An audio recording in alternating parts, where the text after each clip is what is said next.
नमस्कार, आप सबका टीआईएल ट्यूब का हिंदी संस्करण के पहली कार्यक्रम में स्वागत है।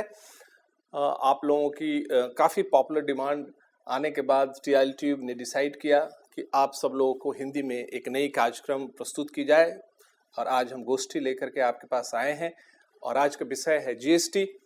जीएसटी का लगभग 1 महीना हो चुका है और अब जीएसटी के जो करदाता हैं उनके सामने एक नई कैलेंडर दिख रही है जिसमें कि उन्हें रिटर्न फाइल करनी है, टैक्स पे करनी है। उसके लिए हमारे साथ 4 विशेषज्ञ स्टूडियो में मौजूद हैं। We have mister GD Lohani जो कमिश्नर हैं जीएसटी के। जो पूरी की पूरी जो डिज़ाइन बनी है उसमें इनका काफ़ी हद तक इसमें कंट्रीब्यूशन रहा है। हमारे साथ अंशुमन जी हैं, इंडिया टुडे के एडिटर हैं और जीएसटी पे काफ़ी सालों से लिखते चले आ रहे हैं। हमारे साथ अनिल भारद्वाज साहब हैं, फिस्मे के जनरल सेक्रेटरी हैं और स्मॉल और मीडियम जो इंटरप्राइजेज हमारे जो इंडस्ट्री है उसकी काफ़ी इनपुट इनके पास आते रहती है। कई तरह की समस्याएं इनके जानकारी में लाई जाती है इनके मेंबर्स से। आज उसकी चर्चा हम करेंगे। और हमारे साथ राजेश प्रसाद साहब हैं जो गुजरात से आए हैं, इनडायरेक्ट टैक्स के एक्सपर्ट हैं और कई तरह के इनपुट्स इनके पास भी हैं। जो एक्सपोर्ट से रिलेटेड जो समस्याएं आज हैं, जो समस्याएं बनी हुई है उसका हल अभी तक नहीं मिल पाया है। और इससे पहले कि मैं प्रोग्राम शुरू करूं, हमारे साथ कुछ ऐसे करदाता है जिन्होंने एक खाखरा भेजा है गुजरात से ये पता करने के लिए कि इस पे टैक्स रेट क्या है। तो मैं चाहूँगा कि इसकी चर्चा मैं इसी के साथ शुरुआत करूं और लोहानी साहब को मैं रिक्वेस्ट करूंगा कि इस पे बताएं कि इस पे किस तरह का कंट्रोवर्सी है, खास करके इस पे टैक्स रेट की जो बात आ रही है, अभी कन्फ्यूजन क्यों बना हुआ है इस पे। नमस्कार।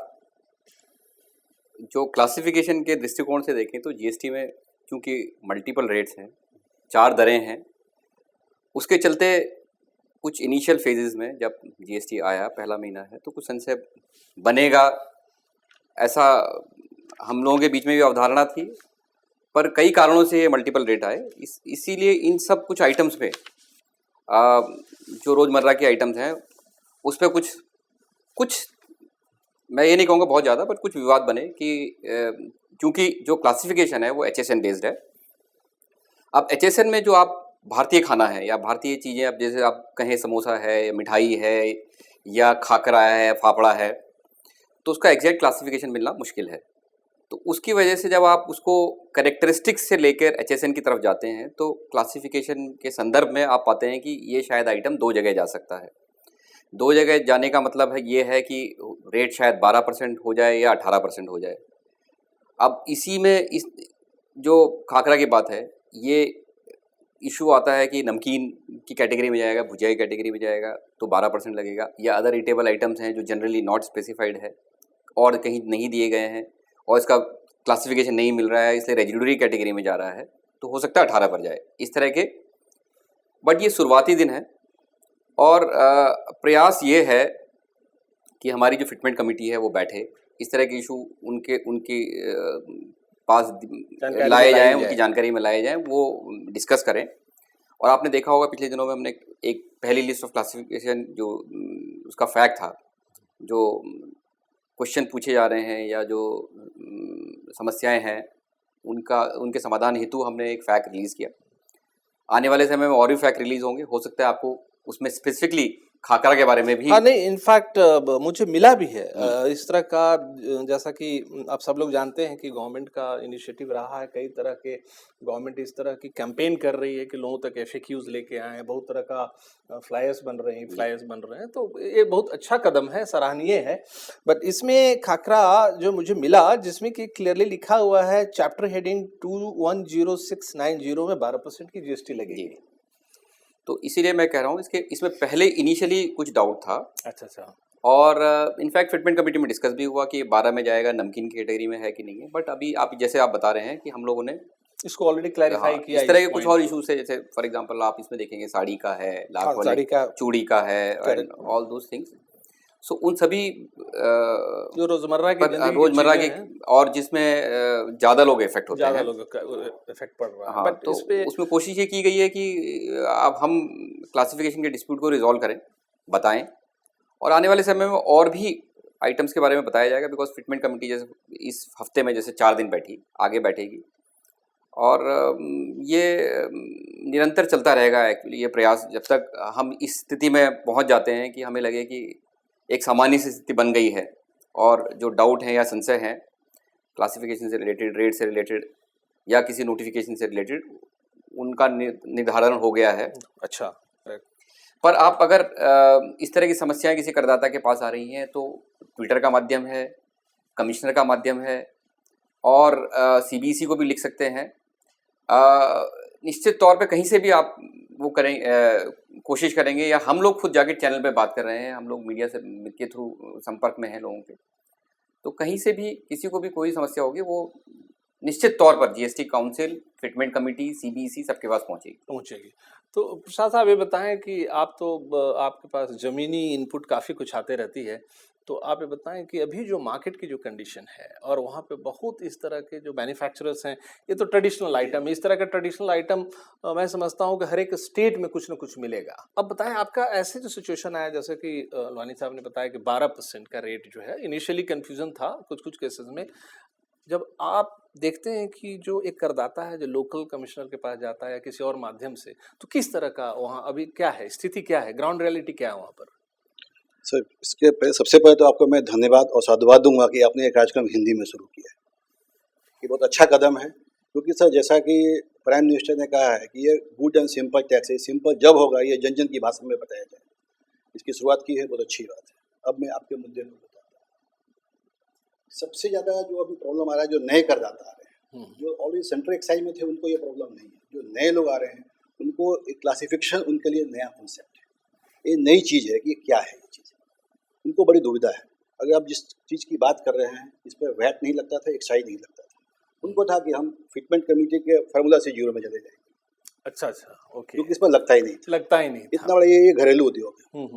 उसके बाद एक्सपोर्ट होता था 1905 के अंदर में, जो भी एक्सपोर्ट जो करते थे। लोकल वैट शेड्यूल में 1904 लिखा हुआ है। अभी जैसे आपने बताया ये 12% है, लोकल कमिश्नर लिख के दिया है 18%। अभी वो दुविधा में जहाँ का जहाँ है। इसलिए ये इस तरह की जो प्रॉब्लम है बहुत लोगों में है सर। ये अच्छा है कि कल मैंने देखा कि लोग 32 क्वेश्चन कुछ आए हैं, वो सिर्फ क्लासिफिकेशन पे है, वो सिंदूर का है, वो साड़ी का है। बहुत अच्छी बात है कि इसको उन्होंने इसको गुजराती में ट्रांसलेशन भी किया है एग्जैक्ट, अच्छा, उसके क्लैरिफिकेशन के। लेकिन सबसे ज़्यादा दुविधा छोटे करदाता को अभी जो हो रही है रिगार्डिंग क्लासिफिकेशन, उसका रेट क्या होगा और उसका उनको सही माध्यम नहीं मिल रहा, वो कहाँ पहुँचे। ट्विटर पर सब लोग पहुँच नहीं पा रहे। लोकल अधिकारी को लगता है कि ये जो मैं लिख रहा हूँ इसका ऊपर से मुझे सैंक्शन मिलेगा या नहीं मिलेगा, ये गैप है। लेकिन उनको तो माल बेचना है, टैक्स भी भरने का है, अब टैक्स भरने का समय भी आ रहा है, तो कैसे वो काम करे, ये बहुत बड़ी दुविधा है। नहीं, बहुत अच्छी बात इन्होंने कही कि दुविधा है, हाँ। और मैं इसी पर आना चाहूँगा कि ये सच में दुविधा है। और दुविधा ये प्रशासन के लिए भी है, इसलिए कि आप जान रहे हैं, बिकॉज आप इससे जुड़े हुए हैं कर प्रणाली से। हमने पिछले रिजीम में काफ़ी प्रयास किए, रेट रैशनलाइजेशन या यूनिफॉर्म रेट्स या जो वैट का स्ट्रक्चर भी था, वो इस तरह से इस स्टेज पर पहुंचा या इस जगह पहुंचा कि क्लासिफिकेशन के डिस्प्यूट ऑलमोस्ट नील हो गए थे। उसके बाद नई कर प्रणाली आई, बहुत बड़ा चेंज है, मॉन्यूमेंटल चेंज है, रिफॉर्म बहुत बड़ा है। तो इसमें कई सारे फैक्टर थे, तो रेट भी एक फैक्टर था। तो आप ये समझ के चलिए कि दुविधा ना सिर्फ करदाता के लिए है, कर प्रशासन के लिए भी उतनी समस्या है। बट अभी समस्या है, अभी दुविधा है, हम मान रहे हैं इस बात को, और कोशिश ये है कि जितना जल्दी हो। इसीलिए फिटमेंट कमेटी वीकेंड में बैठ रही है, वीकडेज में बैठ रही है, और रेगुलरली उनकी मीटिंग चल रही है। और शायद रिटर्न आने तक, जब आपको भरना होगा, तब तक काफ़ी कुछ क्लैरिफिकेशन और भी सीरीज में एडिशन होंगे।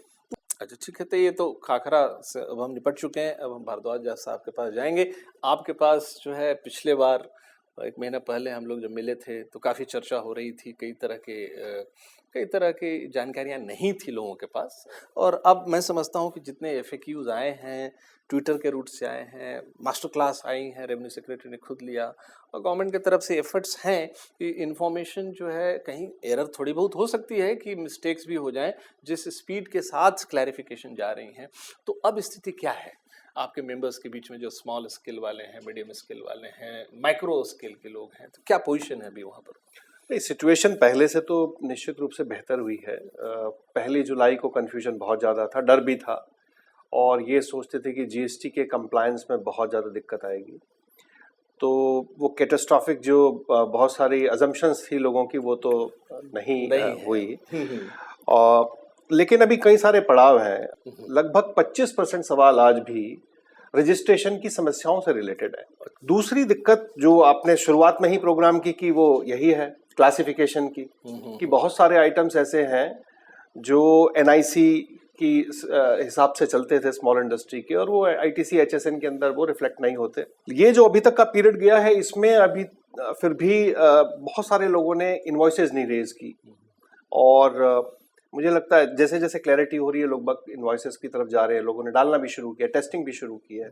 लेकिन जो नेक्स्ट चैलेंज सब बोल रहे हैं कि हाँ वो ये है कि अल्टीमेटली अब हमारे जो सप्लायर्स हैं उनके और हमारी इनवॉइसेस कैसे मैच होती हैं। अच्छा। और कैसे हमारा नेट क्रेडिट निकल के आता है या कितना टैक्सेबल अमाउंट हमें जमा करना है वो निकल के आता है, उससे पिक्चर क्लियर हो जाएगी। दो समस्याएं जो अभी भी जिस पे काफी कंफ्यूजन है, और लोहानी जी आज हैं तो मैं चाहूंगा कि उस पर जरूर थोड़ा सा रोशनी डालें, वो है जॉब वर्क से रिलेटेड।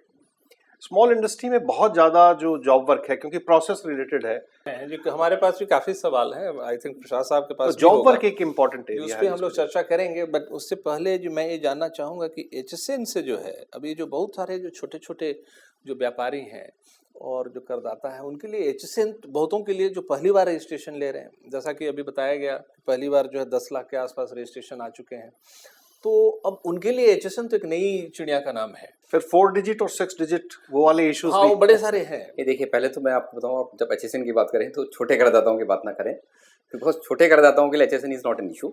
बिकॉज अगर आप ये कह रहे हैं कि जो 1 लाख लोग आए हैं या 10 लाख लोग आए हैं छोटे हैं, तो उनके लिए तो रेट एक सिंपल सी दर है, कंपोजिशन आप लीजिए, आप जो करते हैं उसके हिसाब से आप 1%, 2%, अगर ट्रेडिंग वाले हैं तो 1%, मैन्युफैक्चरर है 2% है, और रेस्टोरेंट वाला है तो 5%।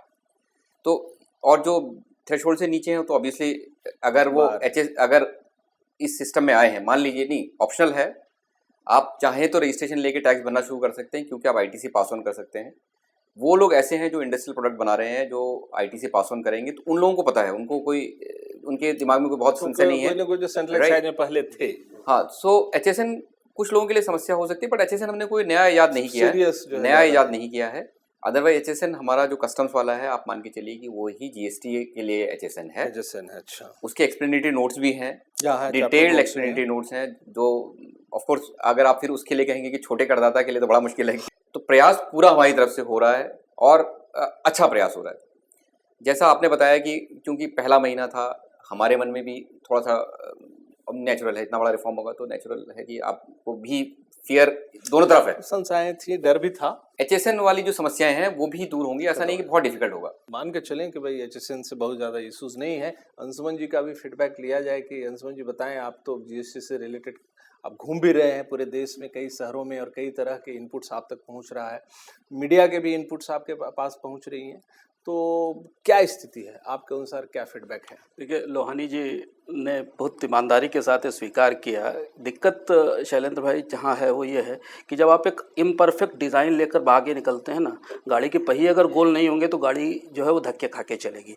हमें ये स्वीकार करना पड़ेगा कि हमारी सरकार हमको दुनिया का सबसे अच्छा जीएसटी नहीं दे पाई। अब समस्या कहाँ, जहाँ पे हम लोग पहले भी चर्चा करते थे कि प्रॉब्लम इस पर नहीं आएगी क्योंकि रजिस्टर कैसे होगा, वो तो हो जाएगा, प्रॉब्लम इस पर आएगी जहाँ क्लासिफिकेशन के डिस्प्यूट है। 50% चैप्टर में 3 से ज़्यादा रेट है, 20 चैप्टर ऐसे हैं जिनमें 4 से ज़्यादा रेट हैं, कुछ चैप्टर ऐसे हैं जिनमें 8 से ज़्यादा रेट्स हैं।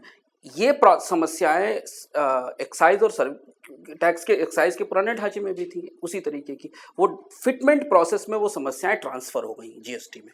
और अब जब लोग जेन्युइनली टैक्स पे करने के लिए सामने आने की तैयारी कर रहे हैं तो उनको ये समझ में नहीं आ रही। दूसरी चीज़ ये कि टैक्स बेस बढ़ने के कारण बहुत सारे जो नए लोग सिस्टम में आए जिन्होंने कभी दरवाजा ही नहीं देखा टैक्स सिस्टम का उनके लिए तो उनके पास तो ना कोई नॉलेज है ना उनके पास कोई इन्फॉर्मेशन है, तो वो उनकी जो बड़ी समस्या है कि उनसे रजिस्ट्रेशन के लिए भी सीए 5,000 रुपये ले रहा है। हमारे पास फोन आते हैं कि साहब 5,000 रुपये हमसे रजिस्ट्रेशन का मांगा जा रहा है, तो हम उनसे कहते हैं रजिस्ट्रेशन फ्री है, वो कहते हैं साहब हम तो कर नहीं पाएंगे, वो तो 5,000 रुपये हमसे मांग रहे हैं। 5,000 रुपये रजिस्ट्रेशन के लिए मांगा जा रहा है, जितनी बार इनवाइस फाइल की जाएगी उसकी अलग रेट कार्ड बन गई है। तो दिक्कत कहाँ पे आ रही है कि जो राज्य की स्टेट की टैक्स मशीनरी वो बिल्कुल प्रिपेयर्ड नहीं है। उसके पास कोई सूचना नहीं है, उसके पास कोई जानकारी भी नहीं है, इसलिए और वो रिस्क भी लेना नहीं चाहती है, वो क्लैरिफिकेशन देने का कोई जोखिम नहीं उठाना चाहती, उसको लगता है अगर हमने क्लैरिफिकेशन दिया तो कल मेरी गर्दन पकड़ी जाएगी। तो हुआ ये है कि सारी की सारी जिम्मेदारी लोहानी जी के कंधों पे और सीबीएसई के कंधों पे है कि इतने बड़े देश में इतना बड़ा रिफॉर्म आपको इंप्लीमेंट करना है और राज्य की मशीनरी को आपने एक बार बुला के ट्रेंड भी नहीं किया स्टेट के ऑफिसर। अब उनके पास जो सूचनाएं पहुंचती सबसे पहले तो अखबार में जो विज्ञापन छपता है वो पढ़ते हैं, वो पढ़ने के बाद इसको समझते हैं, फिर वो व्यापारी को समझाने जाते हैं। हम ये कह सकते हैं कि समस्याएं कम हो रही, मुझे लगता है कि आने वाले समय में अगले 2 से 3 महीने में 4 महीने में बड़े पैमाने पर समस्याएं होंगी उन लोगों को जो बहुत छोटा काम कर रहे हैं। और हमें एक चीज स्वीकार करनी पड़ेगी कि भारत में सबसे आसान काम धंधा करना है, बगैर पढ़े लिखे हो कोई इसकी जरूरत नहीं, 50,000 रुपए आपके पास हो तो आप 2 लाख रुपए का काम कर सकते हो। ये वो सेक्टर है जो जीएसटी के दायरे में आ रहा है जिसके पास कोई स्किल नहीं है, टैक्सेशन का भी स्किल नहीं, वो काम कर रहा है। उसे आप तैयार करें, उसे सेंसिटाइज करें, उसे ट्रेन करें और उसके बाद उसे ये भी सिखाएं कि तुमको क्रेडिट भी लेना है पीछे से, अगर तुमको क्रेडिट लेना है, क्योंकि इनपुट टैक्स क्रेडिट इस पूरे सिस्टम में प्रॉफिटेबिलिटी का एक बेसिक रूल होने वाला है। तो जो सर्वाइव वही करेगा जो प्रॉपरली आईटीसी ले पाएगा। ये 3 बड़ी चुनौतियां हैं। तो जमीन से जो हमारे पास सूचनाएं आ रही जब भी हम किसी भी एरिया में ट्रैवल करते हैं, हमने लगातार इंडिया टुडे में स्टोरीज करने की कोशिश की, अलग अलग जोन में जाके, अलग अलग मार्केट्स में जाके, तो वही 3 तरीके की समस्याएं। उनको पता नहीं कि उनके पास उनके इस प्रोडक्ट पे कितना टैक्स लगता है, उन पर क्यों लगाया जा रहा है। दूसरी उनके पास ये समस्या है कि उनको टैक्सेशन के लिए कोई हेल्प करने वाला नहीं, और तीसरा ये कि उनको कंफ्यूज करने वाले हजारों लोग घूम रहे हैं। ट्विटर या फेसबुक ये सारी चीजें उनके लिए पहली जो विंडो है छोटे व्यापारी के लिए, वो तो पहले तो कभी टैक्स में गया ही नहीं, उसके लिए पहली विंडो क्या है, उसके इलाके का सीए, किस प्रोडक्ट पे कितना टैक्स। आपका एक्सपीरियंस क्या रहा है? ये ग्राउंड का एक्सपीरियंस है जो हमारे पास लोगों के पास से आ रहा है। आपका कहना काफी हद तक सही है, लेकिन थोड़ा सा हमें डिफरेंशिएट करने की जरूरत है, जो मैन्युफैक्चरर है, एमएसएमई और जो एक ट्रेडर है। देखिए, पहली तो बात यह है कि मैन्युफैक्चरर के लिए जो आदमी सेल टैक्स में भी रजिस्टर ना हो, वो बिजनेस करना तो बहुत ही मुश्किल था। तो वो सभी आदमी किसी ना किसी स्टेट के या एक्साइज के या सर्विस टैक्स के डिपार्टमेंट से जुड़े रहे। तो वो उतने इन्फॉर्म्ड नहीं है जितने कि एक छोटा ट्रेडर है। तो हमारे केसेस में वो समस्याएं कंपैरेटिवली कम थी। समस्या जो आपकी बात बहुत जरूरी है वो ये कि समय पर किससे पूछा जाए और कैसे तुरंत जवाब मिले। और जैसा आपने कहा कि जो सीए थे वो इनफॉर्म्ड थे और स्टेट की मशीनरी जो थी वो इक्विप्ड नहीं थी, ये बिल्कुल सच है। एक बात मैं और जोड़ूंगा कि उसकी दूसरी चीज है कि जीएसटी में केवल ट्रेडर या मैन्युफैक्चरर स्टेक होल्डर नहीं है, कंज्यूमर भी बहुत बड़ा स्टेक होल्डर है। और सबसे ज्यादा कंफ्यूजन उसके लेवल, जैसे हमने बात मिठाई से शुरू की थी, आप मिठाई की दुकान पर जाइए और 5 प्रोडक्ट चुनिए, उन पर 5 पर अलग अलग टैक्स है। समोसे पर 12% है, चॉकलेट वाली बर्फी पे 18% है, रसमलाई पे 5% है। सिस्टम राउंड ऑफ करता है, एसजीएसटी और सीजीएसटी लगा के बता देता है। तो ये उनकी दिक्कत, वहां पर समस्या ये कि ये इंफॉर्मेशन की भी चुनौती है। और वहीं मैं वापस आ रहा हूं कि जो इम्परफेक्ट जीएसटी की समस्या है, और ये समस्या आने वाले समय में बनी भी रहेगी, क्योंकि जब आप एक मिठाई की दुकान के ऊपर एक प्रोडक्ट पर भी कॉमन टैक्सेशन हम नहीं ला सकते, तो फिर ये वन नेशन वन टैक्स और कॉमन टैक्सेशन की कोई थ्योरी नहीं समझ में आती। अगर मिठाई की दुकान पर तो एक टैक्स आप 12% कर दीजिए, समोसे से लेके और पेड़े तक सारी चीजों के ऊपर। ये थोड़ी कि जिसने 5% चॉकलेट डाल दिया उसके अंदर संदेश में, अब आज ये क्लैरिफिकेशन आया कि चॉकलेट वाले संदेश पे 18% और गुड़ वाले संदेश पे 12% है। अब वो हलवाई जो बेच रहा है और जो आदमी खरीद रहा है, उसे आप कैसे कन्विंस करोगे कि इसमें केवल चॉकलेट डाल देने पे आपको 18% टैक्स देना पड़ रहा है। ये कंज्यूमर के लेवल की चुनौती जो मैं आपको व्यवहारिक रूप से, ये तो रहेगा। बट एक बहुत बड़ी चीज उन्होंने बताया अनिल जी ने कि इस तरह का इंफॉर्मेशन जो है, इन्फॉर्मेशन का जो डिसेमिनेशन हो रहा है अलग अलग तरीके से, न्यूज़पेपर से, फेसबुक से, सोशल मीडिया के रूट से, और उसमें कई तरह के, जैसा आपने कहा कि बहुत सारे लोग इल इन्फॉर्म्ड हैं और गलत इन्फॉर्मेशन चीज़ों को देते हैं। मैंने भी देखा कई अखबारों में। आपका एक्सपीरियंस है रीजनल न्यूज़पेपर्स का क्या है, आपका क्या एक्सपीरियंस है इसके बारे में? एकदम मैं अंशुमन जी से सहमत हूँ इसमें क्या है कि सरकार कोशिश कर रही है सब तक बात पहुँचाने की, पर नीचे ग्राउंड लेवल से उनके पास सही रिपोर्ट नहीं जा रही है। ये ब्यूरोक्रेसी का एक प्रॉब्लम है। वो असली समस्या ऊपर तक बताना नहीं चाहते, वो चाहते हैं यहीं सॉर्ट हो जाए, ऊपर जाऊंगा तो शायद मेरा बुरा दिखेगा, सब चीज़ समस्या। इसलिए इनके जैसे लोग हैं कोशिश करने के बावजूद भी उस समस्या का सही निदान नहीं कर पाते। दूसरी बात कि मिस इन्फॉर्मेशन की, मैं आपको कल दिखाया सुबह मैंने आपको। अब एक ऐसा होता है सर कि किसी ने लिख दिया कि कंपोजिशन में रहोगे आपको इनपुट टैक्स क्रेडिट मिलेगा। अब हम किसी को समझाएंगे वो मानेगा नहीं, क्योंकि वो पेपर को, अखबार को या फेसबुक या व्हाट्सएप को भगवान मान लेता है। व्हाट्सएप में आया सर, पेपर में लिखा हुआ है। तो मीडिया का रोल बड़ा है इसमें। क्या हो रहा है कि जो भी, जैसे ये तो इतने विद्वान है, ये जानते हैं जीएसटी को, लेकिन लोकल पेपर वाले वो जिसने उसको इन्फॉर्मेशन दी उसको समझते हैं वो ज्ञाता है इस चीज़ का, वो बिना इसको वेरीफाई किए वो इसको छाप देते हैं। इसके कारण बहुत भय है और संशय है, वो लोग और कन्फ्यूज हो जाते हैं। पेपर में ऐसा लिखा हुआ है, ये बहुत बड़ी समस्या आ रही है आज की। ऐसा जी situation बिल्कुल बिल्कुल। क्या करना चाहिए, क्या नहीं, लोकल पहले तो इस डिस्कशन के बाद ये सोच रहा हूँ कि तिवारी साहब जैसे ज्ञानी व्यक्ति जीएसटी के बारे में ये धारणा रखते हैं, बड़ा दुर्भाग्यपूर्ण है। बिकॉज हम लोगों ने भी काफ़ी काम किया है 3 साल इस पे, पूरा जीएसटी पर। मैं तिवारी साहब को ये कहना चाहूँगा पहले, जिससे पहले मैं और चीज़ों पर जाऊँ, कि जीएसटी जो हम लोग लेके आए हैं may not be a perfect, पर निश्चिंत रहें इतना इम्परफेक्ट नहीं है कि हम गोल पहियों के बिना घूम रहे हैं, हम गोल पहियों पे घूम रहे हैं। इशू शायद ये हो सकता है कि हॉर्न काम नहीं कर रहा है, या गियर नॉइज़ कर रहा है, या रिवर्स गियर में थोड़ी प्रॉब्लम हो रही है, या उस तरह की छोटी मोटी प्रॉब्लम है। बट आप भी देखेंगे, आप देखिए शैलेंद्र जी, आप भी देखिए कि आप इतने दिन से जो एग्जाम्पल देख रहे होंगे, ये मिठाई का एग्जाम्पल आप कम से कम 500 बार सुन चुके होंगे, क्योंकि ये एक एग्जाम्पल मिल गया, आपने पकड़ लिया कि चॉकलेट वाली मिठाई ऐसी, ये वाली मिठाई वैसी, ठीक है। बीच में आपने देखा होगा साड़ी वाला चल रहा था। बट अगर मैं किसी ज्ञानी आदमी से कभी भी या किसी से बात करूं जो कि आप मुझे ऐसे 500 आइटम बताइए जिसमें प्रॉब्लम है, मुझे नहीं लगता कि 10 लोग मिलके भी 500 आइटम बता पाएंगे। सो ये कहना बड़ा आसान है कि ये ऐसी व्यवस्था जब आती है कि आप ये कह सकते हैं कि आप डे 1 से एक बड़ा परफेक्ट सिस्टम ले आते, डे 1 में आप गाड़ी बनाते और मार्क बना देते, ऐसा नहीं होता है। This is process of evolution. और ये पहला महीना है, आप एक ही देखिए कि 1 महीना और 2-3 दिन हम उस स्टेज पर हैं जो अगर आप मुझसे पहले पूछते तो मैं ये आपको जवाब देता कि शायद ये स्थिति अक्टूबर में आएगी, 3 महीने बाद आएगी। समस्या हो सकता है कम्युनिकेशन गैप से ज़्यादा थी, और जब हम कम्युनिकेट कर रहे हैं और कोशिश कर रहे हैं, एंड ट्रेड इज़ ऑल्सो, जो ट्रेड की तरफ से भी ये रिस्पॉन्स बड़ा पॉजिटिव है। आप 2 महीने के लिए वेट करिए। तिवारी साहब का कहना है कि समस्याएं बढ़ेंगी, हो सकता है कि बिकॉज वो ग्राउंड रियलिटी से ज़्यादा he is interacting with people and reality से काम कर रहे हैं। बट हम लोग जो इस तरफ काम कर रहे हैं निवारण के लिए, सोच के कि ऐसा करेंगे, आश्वासन मैं भी दे सकता हूं कि हम लोग ये कोशिश कर रहे हैं कि 2-3 महीने में समस्याएं इनफैक्ट कम हो। जी, अब एक प्रश्न पे हम जाते हैं, क्योंकि बहुत तरह के प्रश्न हमारे पास पहुंचे हैं। जी, एक प्रश्न लोगों ने पूछा कि साहब, जो जून के महीने में जो हमने जो परचेजेस किए हैं और जो हमारा इनपुट टैक्स क्रेडिट है, वो क्या हम अब जब जुलाई का जो है, जब रिटर्न की समय आएगा, जो समरी स्टेटमेंट भी देना है, टैक्स पेमेंट करना है, उस वक्त क्या हम अवेल कर पाएंगे? ऐसा फैसिलिटीज अवेलेबल हो पाई हैं? ये बहुत इंपॉर्टेंट इशू है, बहुत महत्वपूर्ण इशू है। क्योंकि हुआ क्या कि आपको जो ट्रांजिशन के क्रेडिट थे वो एक सर्टेन फॉर्म थे, उनको भरने पर मिलने वाले थे, ऐसा फीलिंग थी। हालांकि लॉ ये कहता है कि ट्रांजिशन के क्रेडिट मिलेगा, और वो मिलना भी है। अब इस पे चर्चा हुई वो कि ट्रांस 1 के लिए वेट करें या क्रेडिट दें। बट ये आप देखिए कि ये सुविधा इम्पॉर्टेंट है, और सरकार इसमें भी आप देखेंगे 2-3 दिन में कुछ डिसीजन हो जाएगा।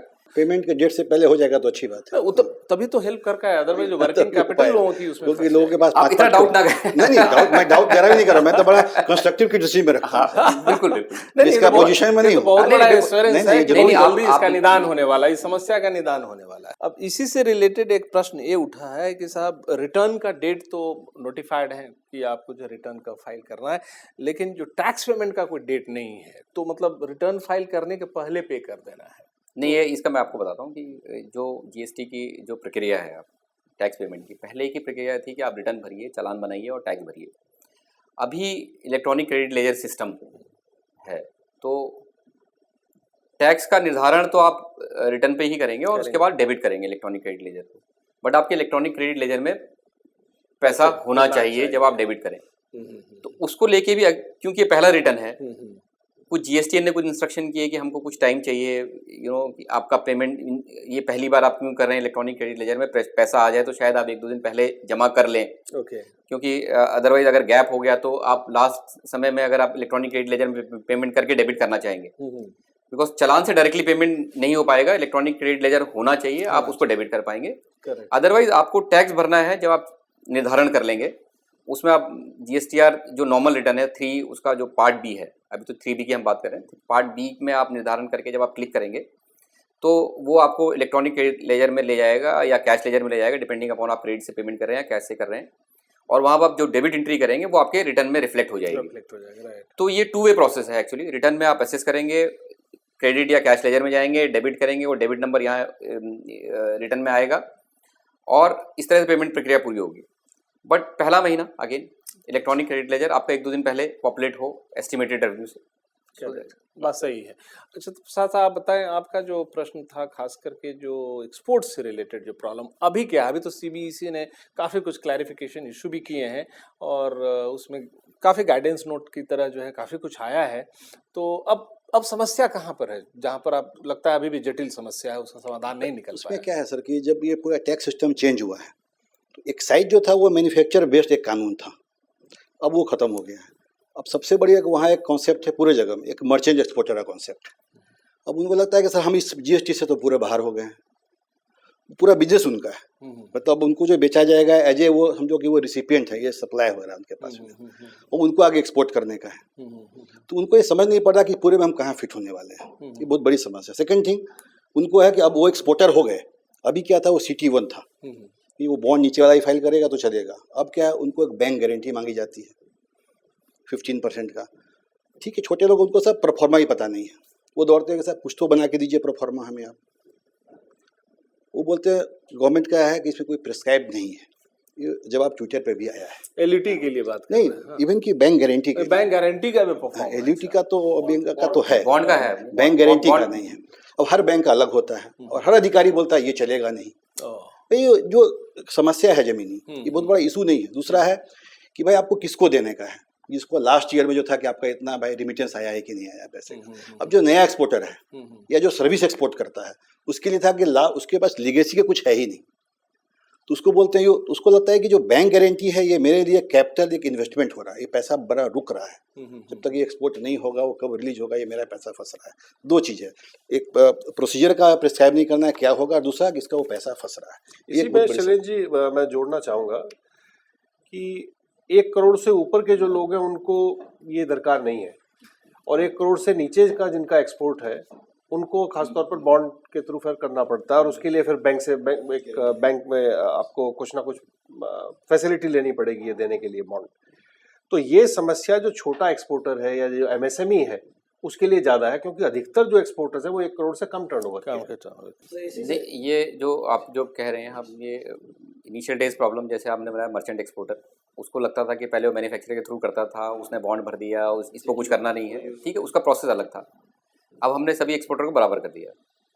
प्रॉब्लम आ रही है, समस्या आ रही है। अब हमने इसमें आप ये देखिए सलीम साहब कि जो कमिश्नर को हमने एम्पावर किया कि वो बैंक गारंटी चाहे तो ना ले अगर क्रेडेंशियल एक्सपोर्टर एस्टैब्लिश करता है, एंड इनफैक्ट सर्विसेज में काफ़ी लोग अब नहीं भी ले रहे हैं बैंक गारंटी। ओके। दिल्ली का मैं आपको बता रहा हूँ, जहाँ जैसे फॉर एग्जांपल IT एक्सपोर्ट्स वाले हैं या जो व्हाटएवर, तो उनको सुविधा दे भी रहे हैं। और उसमें हमने मतलब बोर्ड ने पूरा जो डिस्क्रिशन है वो कमिश्नर के पास रखा है। इनिशियल डेज में थोड़ा सा हो सकता है कि कमिश्नर कुछ केस में कह रहे हो कि बिजी लग रहा है, बिकॉज हम लोग भी सुन रहे हैं कि प्रॉब्लम है एक्सपोर्ट से रिलेटेड, उसी वजह से वो 7 जुलाई का सर्कुलर, डिटेल सर्कुलर आया, फिर उसके बाद फर्दर इंस्ट्रक्शन रिलीज़ की गई, फिर ये बताया गया कि एक्सपोर्ट की समस्याओं का समाधान इस तरह से होना है। तो अभी आपने देखा होगा कि 1 महीने में काफ़ी जो समाधान किया, LUT से रिलेटेड, बैंक गारंटी से रिलेटेड, बॉन्ड से रिलेटेड, बाकी जो 2-4 चीज़ें हैं वो भी उसमें ऐसा है सर कि जैसे कि दिल्ली में क्या होता है, जैसा मुझे लगता है नजदीक है, तत्काल पूछ लेते हैं, तत्काल मिल जाती है, लगता है कॉन्फिडेंस कि कोई बगल बैठा है मुझे बता रहा है। दूर के लोग क्या सोचते हैं, पूछेगा कौन इसको, क्या करना है, क्या मैं वो सोचते हैं पूछे कि मैं ये तो इंश्योर कर रहा है, इंटीग्रेट कर रहा है, बैंक गारंटी एग्जाम करूं कि ना करूं, ये वाले सर इससे एक बड़ी समस्या का है जॉब वर्क की भी है सर।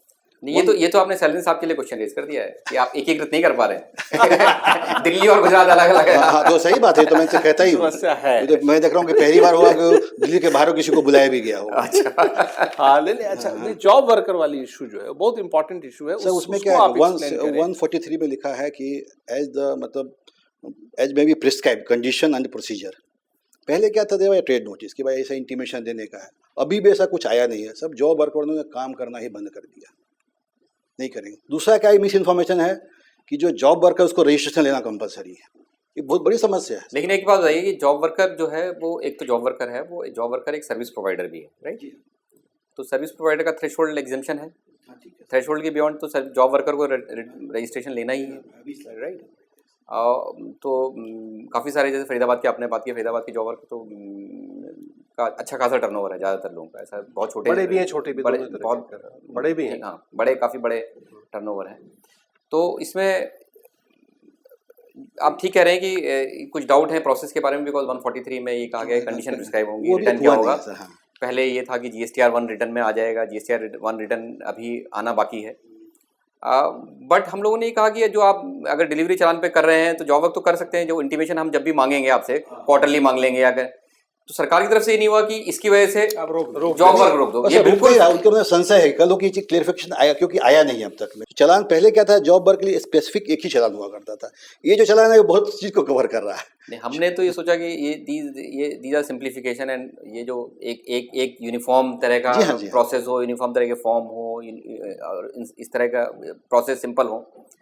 अब माइंडसेट ट्रेड के माइंडसेट की बात भी है कि वो ये चाहते हैं कि जो पहले चल रहा था सही वो बात है। शायद अच्छा था, आप कहते हैं ना कि zero interface। जॉब वर्क का इंटीमेशन वाज बेटर। हाँ। लेकिन जब एक्सपोर्टर की बात आई तो लगा कि नहीं, वो इंटीमेशन ठीक नहीं है, ठीक है। तो ये दुविधा दोनों तरफ से है। बट जो जॉब वर्क का प्रोसेस है, अब आप देखेंगे GST में बहुत ही सिंप्लीफाइड बनाया गया है, काफी बहुत ही सरल हो गया। सिंप्लीफाइड है।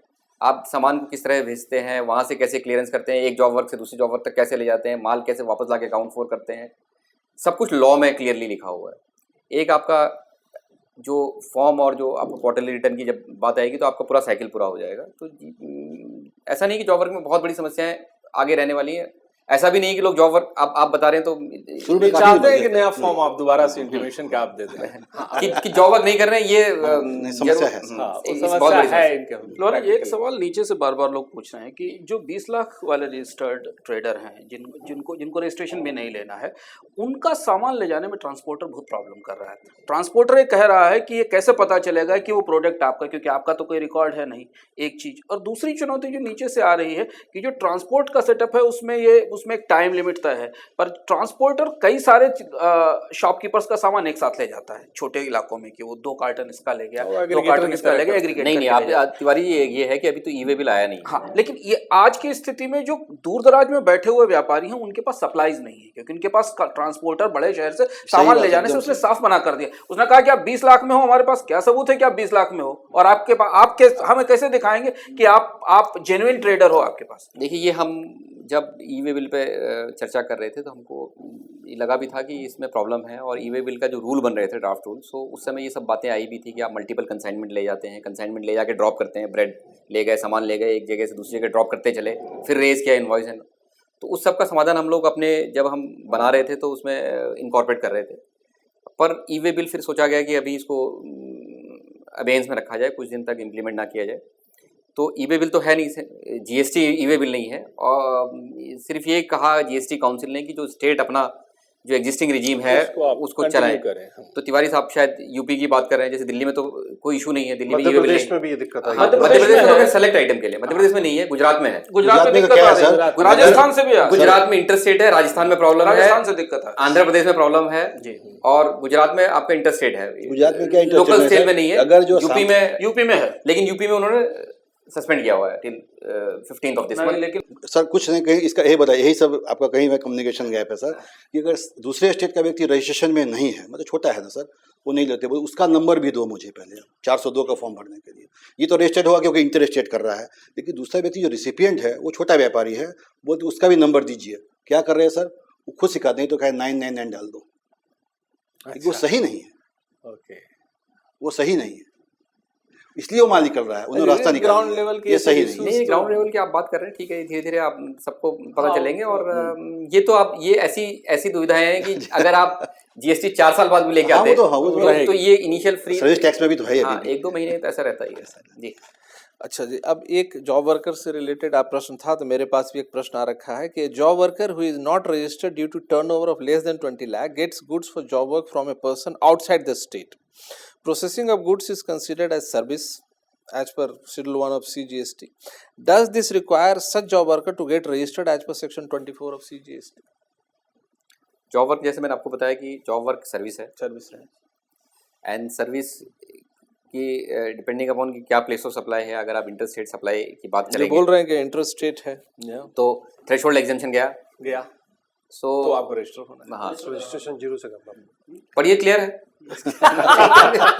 तो ये जो जो एग्जामिशन वाली जो फंडा है कि साहब आपको ये बेनिफिट मिलेगी, वो बेनिफिट अवेलेबल नहीं है। ये दूसरा प्रश्न है साहब का कि a person having rental income from residential dwellings and also business turnover less than 75 lakhs, is he restricted from opting for composition scheme? Service provider है, बिजनेस टर्नओवर है, सर्विस प्रोवाइडर है। कंपोजिशन स्कीम में service provider में सिर्फ restaurant को मिलता है। तो ये इसमें कोई इन सब क्वेश्चन में डाउट नहीं है। इसको लोग कंफर्म और रिकन्फर्म करना चाह रहे हैं। Since he is also providing a service which is exempted by way of notification 9/2017 IGST, SL number 20N, पता नहीं तो एग्जेम्पशन तो उनको मिलेगा, एग्जेम्पशन मिलेगा, एग्जेम्पन जो भी एग्जेम्पशन तो मिलेगा। जी। वो कंपोजिशन के हकदार है कि नहीं, ये क्वेश्चन है। और एग्जेम्पन के हकदार तो है, एग्जामिशन के हकदार जो हैं। अब ये जी आ रही है कैजुअल टैक्सेबल पर्सन पे, काफी तरह के क्वेश्चंस आ रहे हैं। A person is registered in one state and provide training services, commercial coaching and training services in another state where he has not obtained registration, does this attract provision of casual taxable person? ये casual taxable person पे जी क्या है fundamental? कैसा है casual taxable person? एक ऐसा concept था जो स्टेट लॉ में था, स्टेट वैट में था। तो कैजुअल टैक्स पेयर एक ऐसा कॉन्सेप्ट अब जीएसटी में जो आया है कि अगर आप एक स्टेट में रजिस्टर्ड हैं, बिकॉज लॉ की रिक्वायरमेंट ये है कि अगर आप किसी दूसरे प्रदेश में जाके मतलब आप किसी भी प्रदेश में जहाँ से आप टैक्सेबल सप्लाई कर रहे हैं वहाँ आपको रजिस्ट्रेशन लेना है। लेकिन अगर आप परमानेंट रजिस्ट्रेशन लेते हैं तो आप लगातार उस दायरे में रहेंगे, कंप्लायंस के दायरे में रहेंगे, कंप्लायंस का काम करेंगे। तो कैजुअल टैक्सेबल पर्सन इसलिए कॉन्सेप्ट बनाया है कि आप बता दीजिए कि आप इतने दिन के लिए रजिस्टर्ड हैं और इतनी लगभग आपकी लायबिलिटी होगी और आप ये सब करके वापस चले जाएंगे, तो आपकी लायबिलिटी उतने समय तक रहती है। अब ये जो लोग कह रहे हैं कि वो एक स्टेट ए में है और स्टेट बी में सर्विस प्रोवाइड करते हैं या टैक्सेबल सप्लाई देते हैं, तो जो रजिस्ट्रेशन है वो फिक्स एस्टैब्लिशमेंट का है। इसलिए अगर आप एक स्टेट से दूसरे स्टेट में सप्लाई कर रहे हैं तो आप आईजीएसटी के माध्यम के थ्रू कर सकते हैं। करेक्ट। ऐसा नहीं कि आपको हर जगह जाके रजिस्ट्रेशन लेना है। लेकिन होता क्या है कि कई बार आप ऐसी सप्लाई करते हैं जिसमें आपके इनपुट टैक्सेस होते हैं, राइट। अब आपने मान लीजिए आप दिल्ली के आदमी हैं और आपने एमपी में जाके सर्विस दी और आपकी सर्विसेज ऐसी हैं जिसमें आपके इनपुट्स लगेंगे जो लोकल आप प्रोक्योर करेंगे और जिसमें क्रेडिट है। तो लोकल जो भी सप्लाई आप रिसीव करेंगे उसमें सीजीएसटी और एसजीएसटी क्रेडिट आएगा। सीजीएसटी एसजीएसटी का क्रेडिट जो सामान का है वो आपका एमपी से दिल्ली नहीं आ सकता है। इस कारणों से कुछ केस में जहां आपके बहुत उस स्टेट में क्रेडिट्स हैं तो आप आप वर्क कर रहे हैं तो बिना फिक्स एस्टैब्लिशमेंट के गए और आ गए और कर दिया, कुछ इस तरह की सर्विस की, आपने रिपेयर मेंटेनेंस किया, तो हो सकता है कि आपको रजिस्ट्रेशन लेना पड़े क्योंकि आईटीसी करना है। लेकिन अगर आपकी फिक्स एस्टैब्लिशमेंट है तब तो आपको रजिस्ट्रेशन लेना ही है जहाँ से आप सर्विस प्रोवाइड करें। एक और कन्फ्यूज़न जो नीचे से लोग पूछ रहे हैं कि जो मल्टी मॉडल ट्रांसपोर्ट का इस्तेमाल कर रहे हैं सप्लाई में, उनकी इनपुट टैक्स क्रेडिट एलिजिबिलिटी कैसे डिसाइड होगी? वो कॉम्प्लेक्स हो रहा है उनके लिए। से बहुत सारे ऐसे एक्सपोर्टर्स हैं जो रेल से भी, फ्लाइट से भी, कुरियर से भी बहुत सारी चीज़ें, ये इसको लेके क्लैरिफिकेशन के नीचे से। नहीं, देखिए आप अगर मल्टी मॉडल ट्रांसपोर्ट आप करते हैं, जैसे समझिए कि मल्टी मॉडल ट्रांसपोर्टर एक आदमी इज डूइंग ट्रांसपोर्ट बहुत तरीके से कर रहा है, तो क्रेडिट साइड में तो कोई इशू नहीं है। क्रेडिट साइड में तो आप जो आपकी जो इनपुट सर्विसेज हैं या इनपुट सप्लाईज है, गुड्स है, उस पर तो आपको क्रेडिट मिलता है। और आप अगर आप जीटीए करते हैं तो जीटीए में रिवर्स चार्ज है, जीटीए अगर कर रहे हैं तो। बाकी अगर आप मल्टी मॉडल ट्रांसपोर्ट से लॉजिस्टिक सर्विसेज का कर रहे हैं बेसिकली, तो लॉजिस्टिक सर्विसेज में आपने सपोर्ट सर्विसेज दिया या ट्रांसपोर्ट मतलब ओवरऑल पैकेज लिया, राइट, तो आपकी सर्विसेज में टैक्स लग रहा है तो आप क्रेडिट यूज़ करेंगे। मल्टीपल रेट्स शायद इसलिए कह रहे हैं क्योंकि जीटीए में अगर आप टैक्स भरते हैं और आईटीसी नहीं ले रहे हैं तो एक रेट है, रेल ट्रांसपोर्ट में पे अलग रेट है, कुरियर पे अलग है, उसमें कंडीशनल है। कुरियर में नॉर्मल रेट है, लेकिन वो टैक्स जो आपकी आउटपुट लायबिलिटी उसका इशू है, उसका क्रेडिट से ज़्यादा नाता नहीं है। मतलब in the sense that credit आपके क्रेडिट एश्योर्ड है जीएसटी में। नहीं वो छोटे की बात। सर ट्रांजिशन से जुड़े एक और सवाल है सर कि ये जो ये 40-60 वाला जो सिस्टम है वो किसको मिलता है other than manufacturer and service providers, right, traders basically. हाँ बट ट्रेडर्स मतलब ऐसे भी छोटे लोग हैं जिनके पास भी स्टॉक माल भी पड़ा है, उनके पास बिल भी नहीं है, वो क्या है, वो ट्रेडर? नहीं, मैन्युफैक्चरर हैं, छोटे हैं, जिनको किसी बीच के दूसरे मतलब बीच में 2-3 पास ऑन होके आए हैं, जैसे ट्रेडर से जो उनके बीच पास में है। डायरेक्टली एक्साइज पेड बिल नहीं है, वो क्या करें? या उसको क्यों उनको नहीं दिया जाए, जो उसके पीछे क्या फिलॉसफी है जानना चाहता हूँ। वहाँ काफ़ी समस्या है नहीं, छोटे व्यापार। जो छोटे मैन्युफैक्चरर हैं वो आप ये कह रहे हैं कि वो छोटे मैन्युफैक्चरर रजिस्टर करेंगे और वो थ्रेशोल्ड एग्जम्पशन नहीं लेंगे, कंपोजिशन भी नहीं लेंगे। नहीं, वो भले वो GST नहीं, जीएसटी में आगे कंपोजिशन नहीं लेना चाहते हैं, हाँ, नहीं लेना चाहते हैं। तभी आप कह रहे हैं ना, तभी जी वो हाँ। आईटीसी देना चाहते हैं, टैक्स भरना चाहते हैं and हाँ, all। लेकिन उनको वो लाभ जो स्टॉक पड़ा तो है, मैं ये सोचता हूँ कि जो छोटा आदमी है, छोटा ट्रेडर है, देखिए लॉ की पोजीशन बहुत क्लियर है कि जो 140 जो 3 का प्रोवाइजो है उसका क्रेडिट सिर्फ ट्रेडर को मिलेगा। उसका इंटेंशन भी क्लियर था कि मैन्युफैक्चरर अगर है तो आप, बिकॉज आप मैन्युफैक्चरर थे तो आपको पता था कि आप क्रेडिट ले सकते थे, पहले भी वो ऑप्शनल था, थ्रेशोल्ड एग्जम्पशन के नीचे आप रजिस्टर लेके आप क्रेडिट ले सकते थे। हाँ, इससे 1.5 तो ऐसे कई लोग थे जो मैन्युफैक्चरर थे जो थ्रेशोल्ड के नीचे थे, वो रजिस्ट्रेशन लिए थे और टैक्स भरते थे, पहले भी आईटीसी लेते थे। क्योंकि लॉ प्रोवाइड नहीं करता है तो उसको क्रेडिट नहीं मिलेगा अगर उसका बिल नहीं है, अगर उसका बिल है तब तो मिलेगा, नहीं है तो हम एज्यूम करके, मतलब उस समय भी ये बात हुई थी कि इस तरह के छोटे मैन्युफैक्चरर या तो पहले से रजिस्टर्ड थे, अगर आईटीसी लेते थे तो वो आईटीसी क्रेडिट में चलते रहेंगे।